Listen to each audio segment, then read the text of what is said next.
સમાચાર હવે સુરતથી મળી રહ્યા છે, જ્યાં run for girl child marathon 2.0 નું આયોજન કરવામાં આવ્યું છે।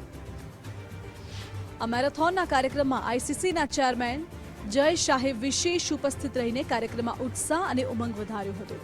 સુરતમાં સમાજના શોષિત, વંચિત અને પીડિત વર્ગની દીકરીઓના સર્વાંગી વિકાસ માટે આ મેરેથોનનું આયોજન કરવામાં આવ્યું હતું। દીકરીઓના સર્વાંગી વિકાસને સમર્પિત આ આયોજનમાં 8 થી 10,000 દોડવીરોએ ભાગ લઈ સમાજને એક સશક્ત સંદેશ આપ્યો હતો। મેરેથોનમાં 21 કિલોમીટર, 10 કિલોમીટર, 5 કિલોમીટર અને 2 કિલોમીટર જેવી વિવિધ કેટેગરી પણ રાખવામાં આવી હતી। મેરેથોન દોડમાં વિજેતાઓને કુલ મળીને રૂપિયા 2,20,000ના રોકડ ઇનામો પણ આપવામાં આવ્યા હતા। इसलिए आज की इवेंट का नाम है रन फॉर गर्ल चाइल्ड। तो जैसे मैंने बोला था कि 2036 में 100 मेडल का संकल्प है हमारा।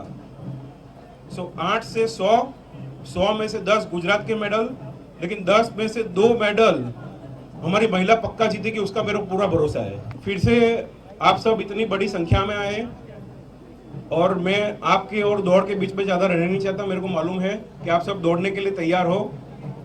फिर से आप सबका बहुत बहुत धन्यवाद। जय हिंद, जय भारत, वंदे मातरम।